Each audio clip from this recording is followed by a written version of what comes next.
आप सभी का स्वागत है।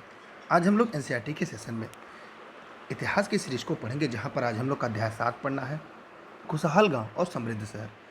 आपके सरकारी नौकरी का जो सफ़र है वो एनसीईआरटी से होकर गुजरता है। हम लोग हर एक सीरीज में एनसीईआरटी के संपूर्ण सेशन को पढ़ रहे हैं, साथ ही इसके प्रश्नों को भी सॉल्व कर रहे हैं। आज का जो सेशन है बहुत ही महत्वपूर्ण है, जहाँ पर हम एनसीईआरटी के ओल्ड और न्यू दोनों वर्जन को मिलाकर पढ़ेंगे। क्लास खत्म होने के बाद इसकी जो पीडीएफ है आपको टेलीग्राम और लर्निंग विद रिगेश के ऐप से मिल जाएगी, जहाँ पर आज हम औजारों के बारे में बात करेंगे। लोहे के औजार कैसे होते थे, कैसे खेती कैसे की जाती थी, इन सभी तथ्यों पर एक एक करके क्रम से बात करेंगे। ये चित्रात्मक रूप से ये एनसीईआरटी की नोट्स की सीरीज है, जिसे हम क्रमवार रूप से आगे लेके चलते हैं। और ये कक्षा 6 का इतिहास, हमारा अतीत के नाम से इसे जाना जाता है। अब यहाँ पे ध्यान से देखिए, अब इस पाठ का जो नाम है खुशहाल गांव और समृद्ध शहर, अब आपको दिख रहा होगा ये खुशहाल गांव है और ये समृद्ध शहर है। इन दोनों में क्या मेजर डिफरेंस है, यहाँ तक की जो यात्रा रही है वह इतिहास के दर्पण में, इतिहास के आईने में, उसी को हमको पढ़ना और देखना है। उम्मीद करते हैं चित्र आपके दिमाग में बैठ चुका होगा। अब हम इसके साथ आपके लेकर इसकी थियरी की तरफ बढ़ रहे हैं। अब हम देखेंगे लोहे के औजार और खेती। तो जब लोहे के औजार आपके दिमाग में जब शब्द आता होगा तो तुरंत आपके दिमाग में आ गया होगा, हाँ यार ये मैंने कहीं देखा है। इसे कुदाल कहते हैं। क्या आपने इस कुदाल के बारे में पढ़ा या जानते हैं? क्या कहीं आपने इसे देखा है? इसे कुल्हाड़ी कहते हैं, हसिया कहते हैं, फावड़ा कहते हैं, हजारा कहते हैं। आपके यहाँ भी इसी नामों से जानते होंगे। उपमहाद्वीप में लोहे का प्रयोग लगभग 3000 साल पहले से शुरू हुआ। उपमहाद्वीप की जब भी बात आएगी तो ये भारत का है, क्योंकि भारत एक उपमहाद्वीप है और भारत को ही भारतीय उपमहाद्वीप के नाम से जाना जाता है। तो उपमहाद्वीप में लोहे का प्रयोग लगभग 3000 साल पहले से शुरू हुआ। महापाषाण कब्रों में लोहे के औजार और हथियार बड़ी संख्या मिले।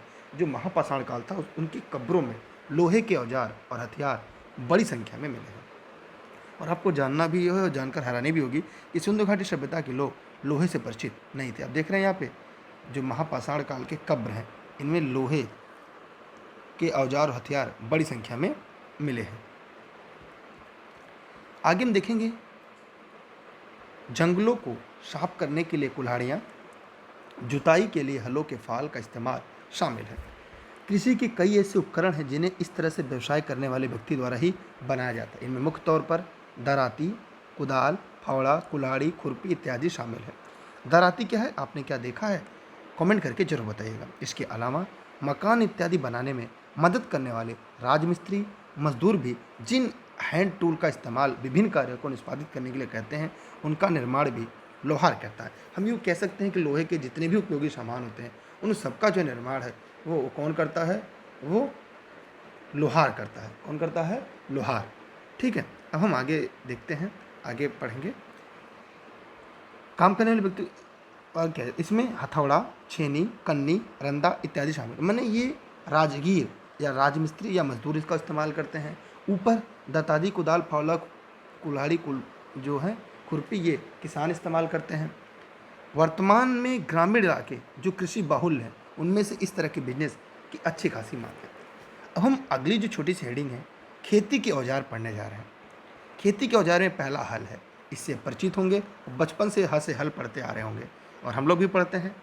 यहाँ पर साधारण हल के काम लिया जाता है, यह और सभी प्रकार की फसलों की जुताई के काम में आता है। इस वीडियो को लाइक करिएगा, मित्रों को शेयर करिएगा। निःशुल्क क्लास आप सभी के लिए महत्वपूर्ण है। अब हम यहाँ पर देखेंगे 2 बैलों की जोड़ी है, किसान है, हल है। चित्र को देखकर भी आप बहुत कुछ सीख और समझ पाएंगे। बख या पटेला, ये बख और पटेला क्या होता है आइए जानते हैं। ये लकड़ी के मोटे कुंदे में लोहे की बजभर लंबी पट्टी लगाकर उसमें एक बम्ब जोड़कर बखर बना जाता है। इसका काम खेत की घास उखाड़ने में किया जाता है। बख या पटेला ये एनसीईआरटी की सीरीज है, इसलिए आपको जानना जरूरी है। पहटा क्या होता है? पहटा यह 3 या 4 गज लंबी मोटी लकड़ी की घिरनी या कड़ी होती है। इसके दोनों सिरों पर रस्सियां बांधकर उसमें बैल जोतते हैं।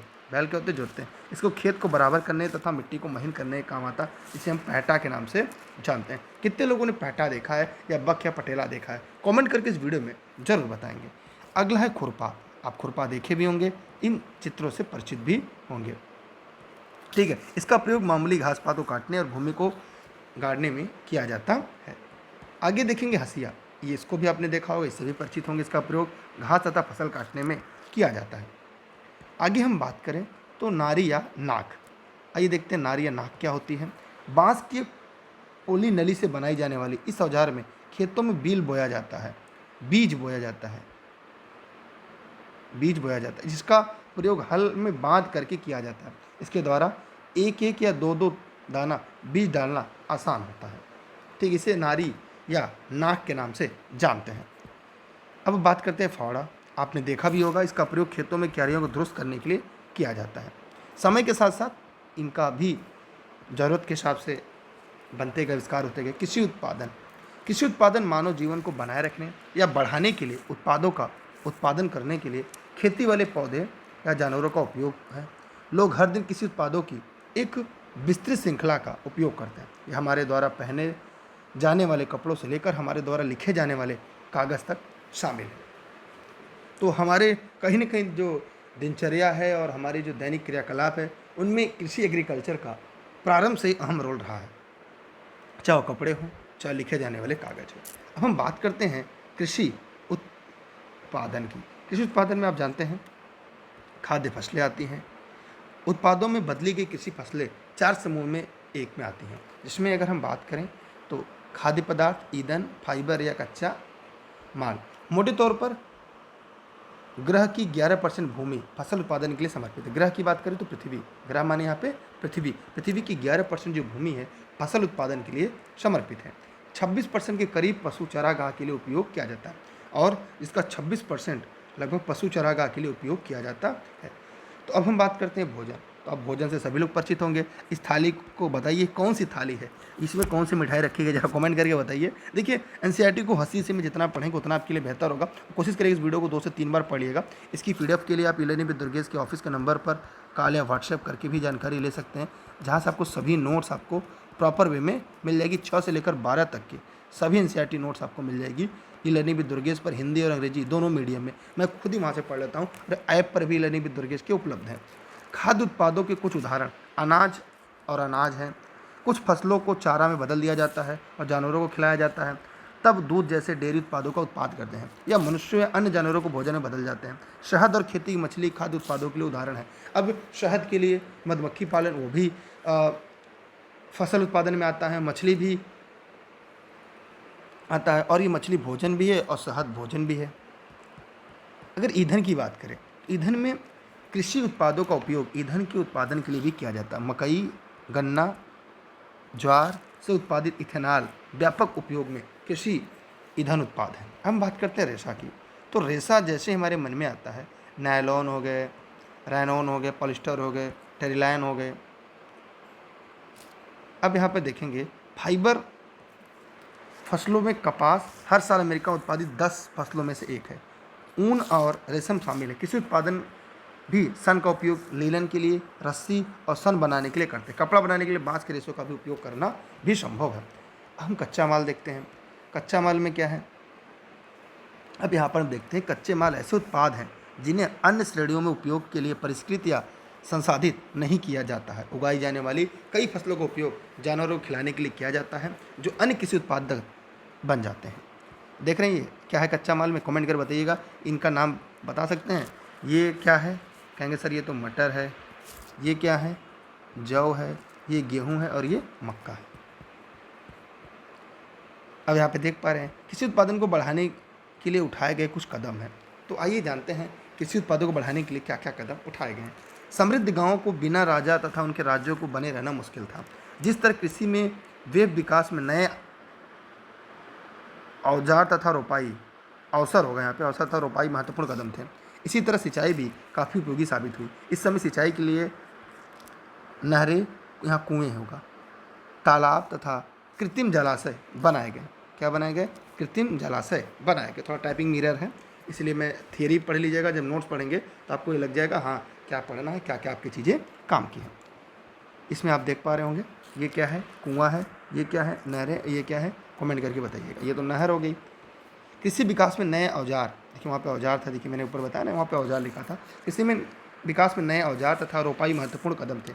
उसी तरह सिंचाई के लिए नहरें, तालाब, कृत्रिम जलाशय कृत्रिम हो गया। टाइपिंग में काफ़ी एरर है कई जगह। मृदा स्वास्थ्य को मिट्टी के भौतिक, जैविक, रासायनिक कार्यों का अनुकूलतम स्थिति के रूप में निर्धारित किया जा सकता है। कुछ स्मार्ट दृष्टिकोण और उन्नत तकनीकों के साथ मिट्टी की जैविक प्रजनन क्षमता को बनाए रखते हुए इसकी कार्बनिक पदार्थ में सुधार करना आसान है। मृदा स्वास्थ्य वृद्धि तकनीकों का उद्देश्य पौधों की उत्पादकता में सुधार करना और पोषक तत्वों के कृषि संबंधित उपयोग को प्रभावशीलता को बढ़ावा देना है। तो यहाँ पर एक कह सकते हैं हम कि कुछ स्मार्ट दृष्टिकोण और उन्नत तकनीकी के साथ मिट्टी की जैविक प्रजनन क्षमता को बनाए रखते हुए इसके कार्बनिक पदार्थ में सुधार करना आसान है। मृदा स्वास्थ्य वृद्धि तकनीकों का उद्देश्य पौधों की उत्पादकता में सुधार करना और पोषक तत्वों के कृषि संबंधित उपयोग के लिए प्रभावशीलता को बढ़ावा देना है। अगर हम बात करें, आप कृषि मिट्टी के स्वास्थ्य सुधार के लिए निम्नलिखित दृष्टिकोण पर विचार कर सकते हैं। देखते हैं किस पर। मिट्टी के संघनन से बचे से मिट्टी के संघनन से बेंचेंटिलेज कम करें, कवर फसलों को बढ़ाएं, फसल रोटेशन पर ध्यान केंद्रित करें, कार्बनिक संशोधन का प्रयोग करें। देखिए संघनन से बचे, ठीक है, यहाँ पे देखिए मिट्टी के संघनन से बचे और कम करें, कवर फसलों को बढ़ाएं, फसल रोटेशन पर ध्यान केंद्रित करें। देखिए यहाँ पे थोड़ा सा कामा और स्पेस की कमी है, इस वजह से गलती हो गया। मिट्टी के संघनन से बचें और लीकेज कम करें, और कवर फसलों को बढ़ाएं, फसल रोटेशन पर ध्यान दें, मतलब फसल चक्र जिस पर कहा जाता है। गांव में कौन रहते हैं? इस उपमहाद्वीप के दक्षिणी तथा उत्तरी हिस्सों के अधिकांश गांव में कम से कम 3 तरह के लोग रहते हैं। देखिए कौन कौन। तमिल क्षेत्रों में बड़े भूस्वामियों को वेलल्ला कहलाते हैं। साधारण हलवाहों को उड़वार और भूमिहीन मजदूर दास, कैडेसियार और आदिमाई कहलाते हैं। ये बहुत इंपॉर्टेंट है, ये मिलान करने के लिए शब्द पूछे जा सकते हैं परीक्षाओं में। देश के उत्तरी हिस्से की अगर हम बात करें तो यहाँ पे ग्राम भोजक, क्या होगा? ग्राम भोजक। गांव का प्रधान व्यक्ति ग्राम भोजक कहलाता है, मैंने गांव का प्रधान व्यक्ति जो होता है वो ग्राम भोजक कहलाता है। यह गांव का प्रधान होता है और अक्सर यह एक ही परिवार के लोग इस पद पर कई पीढ़ियों पर रहते हैं। यह आनुवंशिक पद है। यह गांव का बड़ा भूस्वामी होता है, अपनी जमीन पर दास मजदूर से काम लेता है। यह गांव में कर वसूलता है और राजा को देता था। यह कभी कभी न्यायाधीश और पुलिस का भी काम करता था। इसे ग्राम भोजक कहते थे। ये इंपॉर्टेंट है, ये आपके परीक्षा में पूछे जा चुके हैं प्रीवियस ईयर, अगर आपने देखा होगा। स्वतंत्र कृषक की अगर हम बात करें तो ग्राम भोजक के अलावा अन्य स्वतंत्र कृषक भी होते थे जिन्हें गृहपति कहते थे। इनमें ज़्यादातर छोटे किसान ही होते थे। दास या कर्मकार, इनके पास स्वयं की ज़मीन नहीं होती थी, ये दूसरों की ज़मीन पर कार्य करते थे। कुछ लोहार हो गए, कुम्हार, बढ़ई, बुनकर, शिल्पकार और कुछ दास कर्मकार भी थे। संगम साहित्य की बात करें तो तमिल की प्राचीन रचनाओं के संगम साहित्य कहते हैं। तमिल की जो प्राचीन रचनाएं हैं उन्हें संगम साहित्य कहते हैं। इनकी रचना 2300 साल पहले की गई। संगम साहित्य इसलिए कहा जाता है क्योंकि मदुरै के कवियों के सम्मेलन में इनका संकलन किया गया है। आइए जानते हैं आहत के सिक्के। अब जरा बताइए कितने लोग आहत के सिक्कों को जानते समझते हैं। सबसे पुराने पुराने आहत के सिक्के, सबसे पुराने जो आहत के सिक्के थे, इनकी स्क्रीनशॉट रख लीजिएगा। यही है आहत के सिक्के। कई बार हमारे मन में आता है सर आहत के सिक्के क्या हैं, तो अब आपके मन में ये कॉन्सेप्ट जब भी आएगा तो समझ में आ जाएगा। देखिए आप लोग टेलीग्राम पर जितने भी लोग वीडियो को देख रहे हैं, टेलीग्राम पर आप दुर्गेश सर सर्च करके ई-लर्निंग विद दुर्गेश पर जुड़े रहें, जहाँ पर सभी एनसीईआरटी क्लास की नोट्स वीडियो आपको मिलती रहेगी। सबसे पुराने आहत के सिक्के थे जो करीब 500 साल चले। चांदी या तांबे के सिक्कों पर विभिन्न आकृतियों के आहत कर बनाए जाने के कारण इन्हें आहत सिक्का कहा जाता था। आहत सिक्के धातु के टुकड़े पर चिन्ह विशेष ठप्पा मारकर पीट कर बनाए जाते थे। आहत सिक्कों पर चिन्हों के अवशेष भी मिलते थे, जैसे मछली, पेड़, मोर, यज्ञवेदी, हाथी, शंख, बैल, ज्यामितीय चित्र, इसमें वृत्त, चतुर्भुज, त्रिकोण, खरगोश आदि। ऊपर आप देख सकते हैं, ऊपर एक बार डायग्राम को फिर से दिखाते हैं। इन सिक्कों को कोई नियमित आकार नहीं था, ये राजाओं द्वारा जारी नहीं किए गए माने जाते हैं कि बल्कि इन व्यापारिक समूहों से संबंधित माने गए। अधिकांश आहत के सिक्के पूर्वी यूपी, इलाहाबाद, शाहपुरा, बिहार, मगध में से मिले हैं। आहत सिक्के के प्रचलन से व्यापार में सुदृढ़ता प्राप्त हुई, नवीन संपन्न वर्गों का उदय हुआ। यहाँ पर एक बार सिक्कों को एक बार फिर से देख सकते हैं, ठीक है। अब यहाँ पे देख सकते हैं ये भी सिक्के हैं, दिख रहे हैं आपको। इन सिक्कों में क्या अंतर है जरा कमेंट करके बताइएगा इन दोनों सिक्कों में। अब पढ़ते हैं नगर की तरफ। इस काल में शहरी आवासों का निर्माण अक्सर मिट्टी व लकड़ी से किया जाता था। छत खपरेल की होती। छत कैसी होती थी? खपरेल। कितने लोगों ने इस तरह की छत को देखा है? इस प्रकार घर आज भी गंगा के मैदानी इलाकों में देखे जा सकते हैं। धीरे धीरे घरों के निर्माण पक्की ईंटों, पत्थरों का उपयोग शुरू हुआ। समकालीन ग्रंथों के आधार पर नगरीय जीवन का चित्रण सरलता से किया जा सकता है। अगर तत्कालीन साहित्यों की बात करें, तत्कालीन साहित्य में राजमार्गों का वर्णन मिलता है जो नगर के मध्य से होकर जनपदों की ओर जाते थे। राजपथ के दोनों ओर अनेक विशाल भवन निर्मित किए जाते थे जो वातायनों एवं तोरणों से अलंकृत होते थे। विशिष्ट और समृद्ध नागरिकों के विशाल भवन लोगों के आकर्षण का केंद्र होते थे। अशोक के पाटलिपुत्र में स्थित राजप्रसाद का वर्णन चीनी यात्री फायान ने 700 वर्ष बाद किया था। उसने लिखा था कि नगर में अभी तक अशोक का राजप्रसाद और सभा भवन है। ये सब असुरों के बनाए हुए हैं। पत्थर चुनकर दीवारों और द्वार बनाए गए हैं। राजपथ आजकल की तरह कोलतार या सीमेंट आदि से निर्मित नहीं होते थे। इसलिए तत्कालीन राजमार्ग पर जब व्यापारियों का काफिला गुजरता था तो उनके पीछे धूल के गुबार निकलते थे। और कहा जाता ईसापुर शताब्दी के लगभग अयोध्या, कौशाम्बी, श्रावस्ती अस्तित्व में थे। इन बस्तियों में रहने वाले लोगों विभिन्न प्रकार की मिट्टी के बर्तन का उपयोग में लाते थे। ठीक है, आप इसकी स्क्रीनशॉट कर सकते हैं। हम देखेंगे छठी शताब्दी आते आते संपूर्ण क्षेत्र के निवासी उत्तर काली पालिश वाले मृदभांडों जिसे NVPW का उपयोग करने लगे। विशेष प्रकार के चमकदार परत वाले मृदभांड इस बात के प्रमाण है। इस समय गंगा घाटी के नगरों में व्यापक सांस्कृतिक एकरूपता था। संभवतः कुछ ही नगरों के कामगार इस प्रकार के मृदभांडों का निर्माण करते थे और दूसरे स्थलों पर इस तरह के मिट्टी के बर्तन व्यापारियों द्वारा निर्यात भी किए जाते थे। और प्राचीन काल में शहर के लिए सर्वाधिक उपयोग नगर शब्द का हुआ है। तैतरी आर्यण में इसका सर्वप्रथम उल्लेख आया। इसी प्रकार महानगर शब्द का प्रयोग भी नगरों के लिए हुआ है। उन्हें पूर्व के राजनीतिक कार्यकलाप तथा निगम के व्यापार व्यवसाय का समन्वित रूप कहा जा सकता है। तत्कालीन नगर प्रशासन तंत्र व्यापार व्यवसाय एवं धार्मिक क्रियाकलापों के केंद्र थे जिनमें प्रशासक वर्ग, व्यापारियों व कारीगरों के निवास थे। बौद्ध साहित्य में 6 महानगरों का उल्लेख हुआ है। बौद्ध साहित्य की बात करें तो 6 महानगरों का उल्लेख हुआ है। यहाँ पे अगर महानगरों की बात करें तो शायद आपके मन में ये पूरा कॉन्सेप्ट आ जाएगा। इसमें क्या है, 6 महानगर थे। बौद्ध साहित्य के 6 महानगरों का उल्लेख हुआ है। कौशाम्बी, चंपा, राजगिरी, श्रावस्ती, साकेत और काशी। ये बहुत ही इंपॉर्टेंट है, आप इन्हें रट सकते हैं, कूट वाले सवालों में पूछे जाते हैं। जो मध्य गंगा घाटी में स्थित राजगिरी, चंपा, काशी, श्रावस्ती, साकेत और कौशाम्बी थे। अब हम बढ़ते हैं शिल्प की तरफ। शिल्प का शाब्दिक अर्थ है निर्माण अथवा गढ़न के तत्व। किसी साहित्यिक कृति के संदर्भ में शिल्प की दृष्टि से मूल्यांकन बड़ा महत्व है। अब शिल्प पता तो शिल्पकार क्या होता है, कमेंट करके बताइएगा। ये किसकी मूर्ति है, कमेंट करके बताइएगा। शिल्प कला वह काम होता है जिसमें कारीगर अपने हाथों से मिट्टी, पत्थर व धातुओं की मूर्तियां बनाता है। मिट्टी, पत्थर और धातु से मूर्तियां बनाने वाले कारीगर को शिल्पकार कहते हैं। किसकी मूर्ति है, कमेंट करके बताइएगा। ये किसकी मूर्ति, ये भी कमेंट करके बताइए। अच्छा, इस चित्र में शिल्पकार किस कलर का कपड़ा पहना है, मतलब यही जो मिट्टी का बना रहा है वही शिल्पकार हो गया, शिल्प बनाने वाला।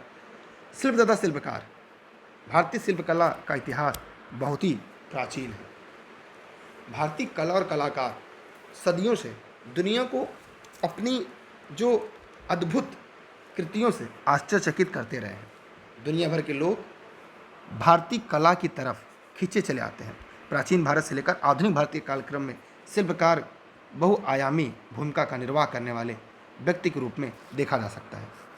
शिल्पकार शिल्प वस्तुओं के निर्माता और विक्रेता के अलावा समाज में डिजाइनर, सृजन, अन्वेषक और समस्या हल करने वाले व्यक्ति के रूप में भी कई भूमिकाएं निभाता है। भारत में मूर्तिकला, शिल्पकला, हस्तशिल्प, हथकरघा, आभूषण और अन्य बहुत सी कलाएँ प्रचलित हैं। शिल्प समुदाय की गतिविधियाँ और जो उनकी सक्रियता थी का प्रमाण हमें सिंधु घाटी के सभ्यता से मिलता है। कहाँ से मिलता है? सिंधु घाटी की सभ्यता से इसका प्रमाण मिलता है। इस समय तक विकसित संस्कृति, इस समय तक जो शहरी संस्कृति का उद्भव हो चुका था, जो अफगानिस्तान से गुजरात तक फैली थी, इस स्थल से मिले सूती वस्त्र और विभिन्न आकृतियों, आकारों और डिजाइनों को, मिट्टी के पात्र, कम मूल्यवान पत्थरों से बने मनके, अच्छा मनके क्या मैंने पढ़ा है जरा कमेंट कर बताइएगा। चिकनी मिट्टी से बनी मूर्तियाँ, मोहरे, सील जिसे कहते हैं, शिल्प संस्कृति की ओर इशारा करते हैं। समय के साथ साथ भारतीय जीवन शैली में इनका जगह कम रह गई। लोग पश्चिम की नकल करने के चक्कर में अपनी कला और कलाओं को भुला बैठे हैं। पुरातत्व जो पूरा स्थलों से शिल्पों के नमूने मिले हैं, इनमें मिट्टी के बहुत ही पतले और सुंदर बर्तन मिले हैं, जिन्हें उत्तरी काले चमकीले पात्र कहा जाता है, क्योंकि ज़्यादातर उपमहाद्वीप के ऊपरी भाग में मिले हैं। अनेक शिल्पकार व्यापारी अपने अपने संघ बनाने लगे, जिन्हें श्रेणी कहते थे। ये भी इंपॉर्टेंट है। काम प्रशिक्षण देना, कच्चा माल उपलब्ध करना, मेल का वितरण करना था। अरिकामेडू पुदुचेरी, इसको भी पढ़ लेते हैं। अरिकामेडू पुदुचेरी, ये चित्र को देख लीजिए, हो सके तो इसकी स्क्रीनशॉट अपने पास सुरक्षित रख लीजिए। केंद्र शासित प्रदेश पांडिचेरी के 3 किलोमीटर दक्षिण जिंजी नदी के तट पर स्थित अरिकामेडू दक्षिण भारत का एक प्रसिद्ध पुरास्थल। ये परीक्षा में आपके पूछा जा चुका है। यहाँ से फ्रांसीसी विद्वान जे डुब्रिल ने 1937 में रोमन उत्पत्ति के मनके तथा बर्तन प्राप्त किए थे। 1941 में फ्रांसीसी विद्वानों ने यहाँ खुदाई करके कुछ पुरा वस्तुएं प्राप्त की। तत्पश्चात भारतीय पुरातत्व विभाग की ओर से 1945 में MS जो व्हीलर द्वारा यहाँ पर खुदाई कराई गई और 1947-48 में वजे M कासल और 1990 के प्रारंभ में विमला वेगले द्वारा यहाँ उत्खनन कार्य करवाए गए। चित्र को देख लीजिएगा, अरिकामेडू पुदुचेरी में। 1947-48 में वजे M कासल तथा 1990 ईस्वी के प्रारंभ में विमला वेगल द्वारा यहाँ उत्खनन कार्य करवाए गए। इस स्थान से प्राप्त अवशेषों से भारत तथा रोमन के बीच प्राचीन व्यापारिक संबंधों की अच्छी जानकारी मिलती है। अरिकामेडू 2 क्षेत्र उत्खनन का कार्य हुआ, उत्तरी क्षेत्र तथा दक्षिणी क्षेत्र। उत्तरी क्षेत्र मिट्टी के और दक्षिणी क्षेत्र में ईंट का बना हुआ भवन मिला।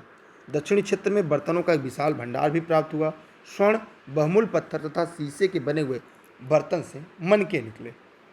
3 प्रकार की मिट्टी के बर्तन यहाँ मिले थे। आइए उन तीनों प्रकार की मिट्टी के बर्तन को पढ़ने और जानने का प्रयास करते हैं। पहला था लाल रंग के चमकीली मृदभांड, जिन्हें एरेटाइन कहा जाता है। एरेटाइन कहा जाता है। यह नामकरण उनके निर्माण स्थल एरिटियम, आधुनिक इटली के एरोंजो नामक स्थान के आधार पर किया गया। इसके प्रमुख पात्र, प्याले, तस्तरियाँ हैं, जिनके ऊपर कोई अलंकरण नहीं मिलता। इन बर्तनों का निर्माण 20 से 50 ईस्वी के बीच भूमध्यसागरीय प्रदेशों में किया जाता था। व्यापारी द्वारा मृदभांड दक्षिण भारत में लाए गए थे, जो हत्था जार, जिसे मर्तबान, जिसे एम्फोर कहा जा गया। इसकी स्क्रीनशॉट रख लीजिएगा। जिनका उपयोग रोम आदि पश्चिमी देश में मदिरा अथवा तेल रखने के लिए किया जाता था। ऐसा प्रतीत होता है कि इनमें मदिरा भरकर दक्षिण भारत में रोम से आती थी। अरिकामेडू के अतिरिक्त भारत के कुछ अन्य स्थान जैसे कांचीपुरम, नेवासा, उज्जैन, जुन्नार, द्वारका, नागद, पाकिस्तान में तसिला में रोम एम्फोरे प्राप्त हुए। अब चक्राकृत मृदभांड काले, गुलाबी तथा भूरे रंग के हैं। इनके ऊपर चक्राकार डिजाइन मिलती है।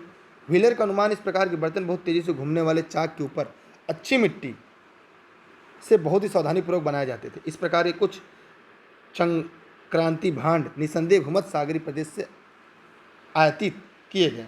इस प्रकार के कुछ मृदभांड कुछ अन्य स्थान जैसे अमरावती, चंद्रवल्ली, कोल्हापुर, मास्की, शिशुपालगढ़ आदि से भी मिलते हैं। इसके अतिरिक्त अरिकामेडू से रोमन मूल के अन्य वस्तु जैसे रोमन बर्तन, मिट्टी के दीप, कांच के कटोरे, मनके, रत्न आदि मिलती है। एक मनके के ऊपर रोमन सम्राट अगस्टम 27 ईसा पूर्व से 14 ईसा पूर्व का चित्र प्राप्त हुआ है। इटली से बने हुए लाल रंग के बर्तनों के टुकड़े भी अरिकामेडू से प्राप्त होते हैं, जिसका समय ईसा के प्रथम शताब्दी निर्धारित किया गया है। अब ये सोच लीजिए भारतीय सभ्यता कितनी पुरानी थी और कैसे रोमन सभ्यता से जुड़ी थी। रोमन के लोग यहाँ तक कैसे पहुँचे थे, ये भी सोचने, जानने और पढ़ने योग्य बातें हैं।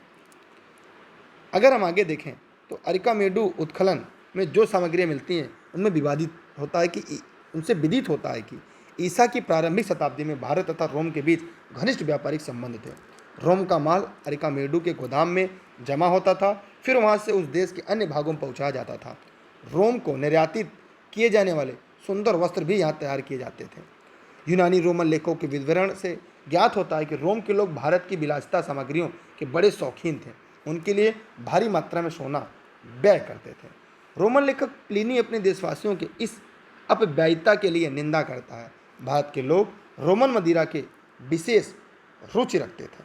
इस प्रकार भारत रोम के बीच प्राचीन व्यापारिक संबंधों का अध्ययन करने की दृष्टि से अरिकामेडुक के उत्खनन से प्राप्त सामग्रियों का विशेष महत्व है। दक्षिण भारत के सुप्रसिद्ध इतिहासकार प्रोफेसर नीलकंठ शास्त्री ने तो अरिकामेडु को एक रोम बस्ती कहना पसंद किया। उन्होंने क्या कहा? एक रोम बस्ती कहना पसंद किया। इसी के साथ यह एनसीईआरटी की जो सीरीज़ थी खुशहाल गांव समृद्ध शहर वो समाप्त होता है। और आप सभी लोग जितने लोग इस वीडियो को देख रहे हैं वो टेलीग्राम पर दुर्गेश सर सर्च करके ई लर्निंग विद दुर्गेश से ज़रूर जुड़िएगा। वीडियो को जहाँ भी देख रहे हैं शेयर करिएगा। मेरे द्वारा निःशुल्क क्लास है देशित। अब इसके आगे हम लोग प्रश्नोत्तर को इसको सॉल्व करेंगे, ठीक है। अब एनसीईआरटी का जो सोल्यूशन है इस लेसन का वो आपके सामने है। यहाँ पे खाली स्थान को भरना है।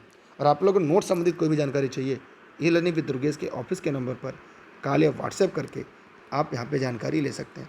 मेरे द्वारा ये पूरी तरह से क्लास निःशुल्क देशित में राष्ट्रहित में है।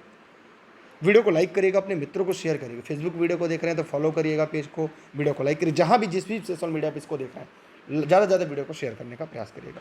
तमिल के बड़े भूस्वामी को क्या कहते थे? वह अल्लाह कहते थे। क्या कहते थे? ऊपर मैंने पढ़ाया था। ग्राम भोजक को प्रायः द्वारा खेती की जाती थी, दास और मजदूर द्वारा। तमिल में हलावहे को क्या कहते थे? उड़वार। ये मैंने आज के सेशन में पढ़ाया। अधिकांशतः गृहपति जो स्वामी होते थे क्या कहते थे? स्वतंत्र होते थे। आप लोग चाहे इसे लिख लें चाहे इसकी स्क्रीनशॉट कर लें। क्या आपको उत्तर पता थे इन चारों प्रश्नों का? अगला है प्रश्न है ग्राम भोजनाको का काम बताओ, वह शक्तिशाली क्यों था? उत्तर भी यहाँ पर है। ग्राम भोजनाको के पद पर आमतौर पर गांव का सबसे बड़ा भूस्वामी होता था। साधारणतः इसकी ज़मीन पर अनेक दास और मजदूर काम करते थे। इसके अतिरिक्त प्रभावशाली होने के कारण प्राय राजा भी कर वसूलने का काम इन्हीं को सौंप देते थे। ये न्यायाधीश का भी और कभी कभी पुलिस का भी काम करते थे। प्रश्न 3 है गांव तथा शहरों दोनों में रहने वाले शिल्पकारों की सूची बनाना है आपको, जो इस लेसन हम लोगों ने पढ़ा है। अब इसका उत्तर भी दिया है। गांव में लोहार थे, कुम्हार थे, बढ़ई थे, बुनकर थे। शहरों में सुनार थे, लोहार थे, बुनकर थे, टोकरी बुनने वाले थे। दोनों में क्या कॉमन थे? यहाँ पे सही जवाब आपको ढूंढ कर लिखना है। वलाय कूप का प्रयोग नहाने के लिए होता था, कपड़े धोने के लिए, सिंचाई के लिए, जल निकास के लिए। जल निकास के लिए होता था। अगला है आहत के सिक्के, जल निकास के लिए होता था। आहत के सिक्के, जो आहत के सिक्के थे वो कहाँ से जुड़े थे? जरा कमेंट करके बताइएगा। चांदी के थे। किसके थे? चांदी के। अगला है मथुरा के महत्वपूर्ण गांव पत्तन धार्मिक के जंगल केंद्र। धार्मिक केंद्र था, आज भी है। अगला है सवाल आपके सामने श्रेणी किसकी थी? यहाँ शिल्पकारों की। पृष्ठ संख्या 79 में दिखाए गए लोहे और औजारों में कौन से खेती के लिए महत्वपूर्ण होंगे? अन्य औजारों किस काम में आते होंगे? तो वहाँ औजार देखकर आपको बताना है। खेती के लिए महत्वपूर्ण औजार कुल्हाड़ी, हंसिया, किसी भी वस्तु को बिना छुए पकड़ने के लिए संडासी का भी प्रयोग किया गया होगा। एक अंतिम प्रश्न है और शायद मुझे लगता है आप इस प्रश्न का जवाब दें। इसी के साथ संबंध अच्छा, अपने शहर में जल निकास व्यवस्था की तुलना तुम उन शहरों की व्यवस्था से करो जिनके बारे में तुमने पढ़ा है।